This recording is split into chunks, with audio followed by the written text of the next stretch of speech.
মানুষ যদি মানুষকে জেল হাজতে দেয় তাহলে সদাচরণ থাকে না।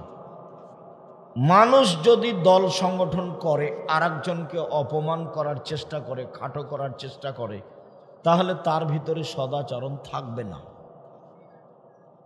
মানুষকে দল সংগঠন, দলীয় নিয়ম নীতি, জেল হাজত, ক্ষমতা সব থেকে মুক্ত হতে হবে। তাহলে আপনি মাথাটা একবারে খালি রাখতে হবে, যেহেনটা কেউ নেই আল্লাহ এবং আল্লাহ রাসূল ছাড়া। তখন আপনি সদাচরণ করতে পারবেন। আমাকে যদি বেশি ভালোবাসেন তাহলে আরেকজন মাওলানার কথা আসলে আপনার মন খারাপ হবে, তখন আপনি ওর সাথে আর সদাচরণ করতে পারবেন না। তা কি জিনিস আমি আপনাকে ধারাবাহিকভাবে দেখাবো অল্প সময়। মনে রাখতে হবে যে বিচারের মাঠে মানুষের পাপ নেকি ওজন হবে, তবে ইহুদিদের পাপ নেকি ওজন হবে না। কেন? ওদের নেকি নেই। খ্রিস্টানদের পাপ নেকি ওজন হবে না। কেন? ওদের নেকি নেই। হিন্দুদের পাপ নেকি ওজন হবে না। কেন? ওদের নেকি নেই। শিয়া কাদিয়ানি এদের পাপ নেকি ওজন হবে না। কেন? ওদের নেকি নেই। নেকি ওজনের জন্য দুইটা পাল্লা লাগবে, একটা পাপ আর একটা নেকি। আকীদার কারণে যাদের আমল নষ্ট হয়ে গেছে, হয়ে যাচ্ছে, এদের পাপ নেকি ওজন হবে না। কেন? তার পাপ আছে, নেকি নেই। আল্লাহ তাআলা বলেন, ফাআম্মা মান সাকুলাত মাওয়াজিনুহু ফাহুয়া ফি ঈশাতির রাদিয়া। যার নেকির পাল্লা ভারী হবে, যার নেকির পাল্লা ভারী হবে, তার থাকার জায়গা হবে অতীব সুখ স্বাচ্ছন্দ্যময় জান্নাত। ওয়া আম্মা মান খাফফাত মাওয়াজিনুহু ফাহুম্মুহু হাবিয়া। আর যার নেকির পাল্লা হালকা হবে, তার থাকার জায়গা হবে অতীব গভীর গহ্বর হাবিয়া, জাহান্নাম হাবিয়া। অমাদরাকা মাহিয়া। মুহাম্মদ সাল্লাল্লাহু আলাইহি সাল্লাম বলতে পারেন হাবিয়া নামক জাহান্নামটি কি? হাবিয়া নামক জাহান্নামের পরিচয় আপনার জানা আছে? আমি বলি, নারুন হামিয়া, তা হলো জ্বলন্ত উত্তপ্ত আগুন। যার নেকির পাল্লা হালকা হয়ে যাবে, তার থাকার জায়গা হবে জাহান্নাম হাবিয়া, যেটা শুধু আগুন দিয়ে বানানো। এই ছেলে, তুমি ওভাবে হেঁটে বেড়াচ্ছ কেন? জায়গা পাও না? শরম হয় না কেন তোমার? হেঁটে বেড়াচ্ছ কেন? দাঁড়াও ওখানে। শরম হয় না কেন তোমার? তোমার একটু ইতস্তবোধ হয় না কেন? তোমার একটু লজ্জাবোধ হয় না কেন? তোমার জন্য তো আমি এসেছি। তুমি ঘুরে বেড়ে আমাকে কি দেখাতে চাচ্ছ? কোনো জায়গাতে কারো কোনো গল্প হবে না। আলেম ওলামা সাধারণ মানুষ কেউ কোথাও গল্প করতে পাবে না। সব কথা বন্ধ করতে হবে, যে কোনো প্রয়োজনীয় কথা। সম্মানিত দিনী ভাই বোন, তাহলে যাদের পাপ নেকি ওজন হবে না, তারা জাহান্নামে যে কিভাবে? তখন আল্লাহ বলছেন, ফায়ুখাযু বিন নাওয়াসি ওয়াল আকদাম।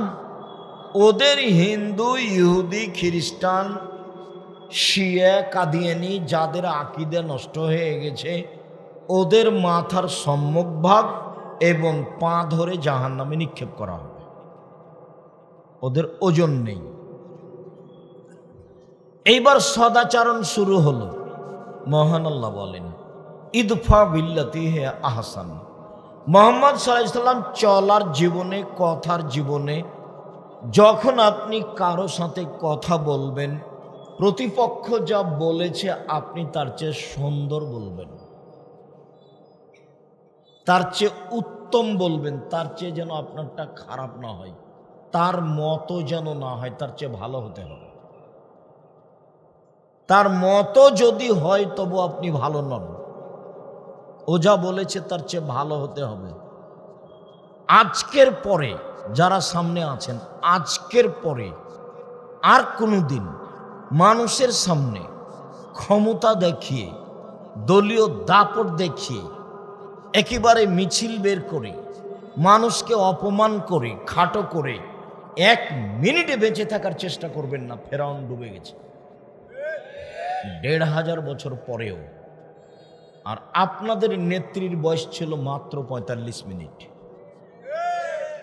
আর মানুষের সামনে যে নিরুপায় নেমে আসে, তাতে খুলনার অঘোষিত সম্রাট এরশাদ শিকদার মানুষের জন্য উপদেশ চেয়েছিল, মেয়ের মাথায় একটু হাত লাগাবে, কিন্তু সেটা সহজ হয়নি। নিরুপায় নেমে আসতে পারে আপনার জীবনে, মাটির মানুষ মাটির মতো হয়ে থাকবেন, ক্ষমতা নেই। 4টা কাজ করবেন জীবনে: 1 5 ওয়াক্ত সালাত, 2 হালাল রুজি, 3 কোরআন তেলাওয়াত, বেশি না পারলে সূরা ইখলাস 3 বার প্রত্যেক দিন অন্তত। 4 আড্ডা পিটা হারাম, চিরদিনের জন্য আড্ডা পিটা হারাম। আজকের পরে আর জীবনে কোনো দিন জিন্দেগিতে যে কোনো জায়গায় দোকানের সামনে বসে সময় কাটাবেন না। ল্যাংটা মেয়ে নাচছে দেখবেন টিভিতে, আর বসে থাকবেন 5 জন 10 জন মিলে।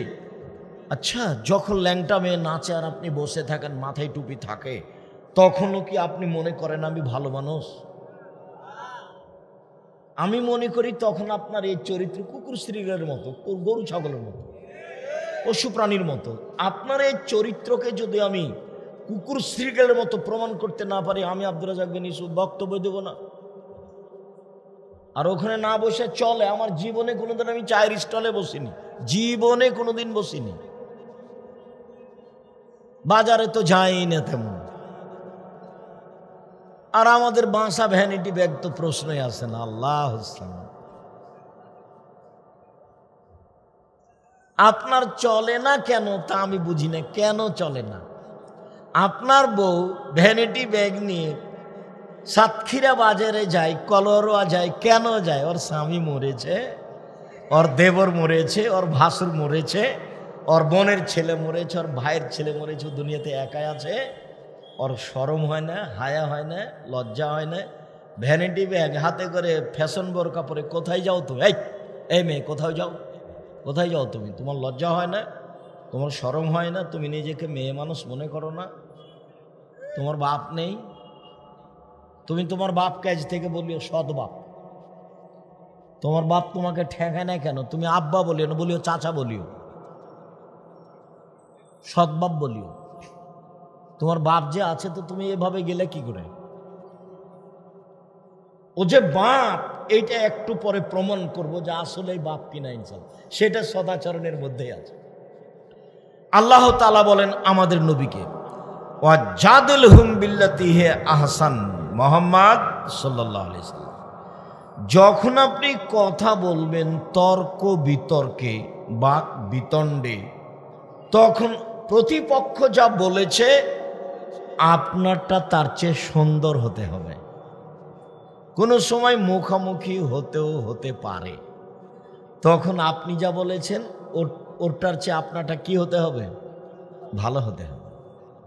এইটা শুধু আল্লাহর নবীর উপরে নয়, আমার আপনার উপরে, সবার উপরে। আর কোনো দিন এইরকম কাজ করবেন না। একবারে তওবা স্বীকৃতি করে উঠতে হবে, মাটির মানুষ বাস। 5 ওয়াক্ত সালাত, হালাল রুজি, কোরআন তেলাওয়াত, আড্ডা পিটা হারাম, জান্নাত হবে। রাত 10টায় শুয়ে যেতে হবে, বাড়িতে কারফিউ জারি থাকবে। ঋষিরা আইয়ুবের কারফিউ 10টায় ঘুমিয়ে যেতে হবে যে কোনো মূল্যে। পড়াশোনা ছাড়া কেউ বাড়িতে জেগে থাকতে পাবে না। একরাহুল কালামাবাদ আলী সাহেব, আল্লাহর নবী এশার সালাতের পরে কথা বলাকে ঘৃণা করতেন। ইয়াকরাহুন নওমা কাবলা আলী সাহেব, আল্লাহর নবী এশার সালাতের পূর্বে ঘুমিয়ে যাওয়াকে ঘৃণা করতেন। মনে করেন তো আপনি কি কথা দুটা? এক, এশার সালাতের পরে কথা বলা ঘৃণিত কাজ, খারাপ কাজ, নোংরা কাজ, জঘন্য কাজ। পড়া ব্যতীত কোনো কথাই চলবে না এশার সালাতের পরে। জরুরি প্রয়োজন ভিন্ন। এশার সলাতের আগে ঘুমানো নিষেধ। রাত 10টায় ঘুমিয়ে যাবেন, রাত 3টায় উঠবেন। কয় ঘন্টা ঘুম হলো? 5 ঘন্টা। উঠেন, সুন্দর করে ওযু করেন, 2 রাকাত সালাত আদায় করে একটু হাত তুলে আল্লাহকে বলেন, আল্লাহ সাতক্ষীরা শহরে একটু জমির ব্যবস্থা করে দাও, না হলে কলোরাতে দাও, নাহলে ঢাকায় দাও। বলেন না কিছু। সারা পৃথিবীর সবাই যদি, হিন্দু, মুসলমান, বৌদ্ধ, খ্রিস্টান নিজ নিজ দাবি পেশ করে আর সবাকেই যদি তার দাবি পূর্ণ করে দেন, তাহলে তার একটুকু কমবে না। তো আমার চাইতে সমস্যাটা কোথায়? আমার চাইতে সমস্যা কোথায়? তা আমি আর তুমি তো গরু, ছাগল, কুকুর, শ্রীগালের মতো রাত 3টায় ঘুমিয়েছি। আমার হাতে বড় মোবাইল ছিল, ল্যাংটা মেয়ে নাচছিল, গানও হচ্ছিল। খুব চেষ্টা করে 1টা 2টার সময় ঘুমিয়েছি। কিছুক্ষণ পরে মনটা চাইল, না আর একটু দেখি।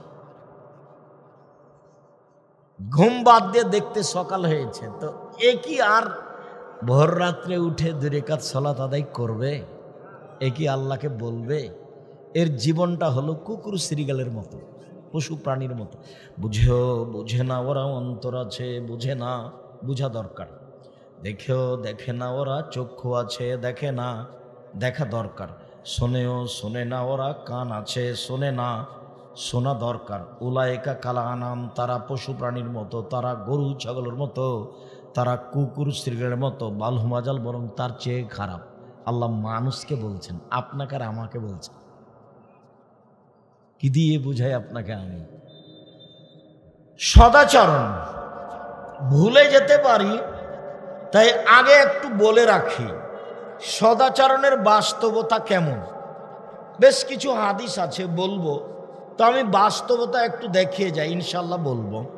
আল্লাহ তাআলা বলছেন যে জান্নাতে যাবে ওরা, আল্লাযীনা ইউনফিকুনা ফিস সাররাই ওয়াদ দাররাই ওয়াল কাযিমিনাল গায়জ ওয়াল আফিনা আনিন নাস, যে সচ্ছল অসচ্ছল অবস্থায় দান করে এ জান্নাতে যাবে।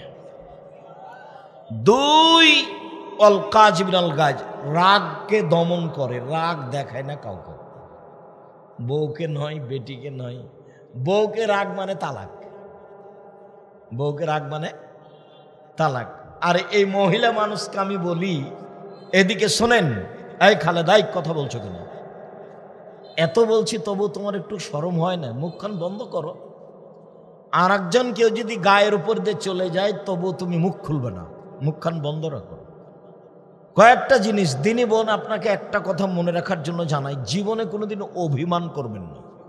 অভিমান নেই। অভিমান কি জিনিস? একদিনও তুমি সাতক্ষীরা শহর আমাকে বেড়াতে নিয়ে গেলে না। অভিমান কি জিনিস?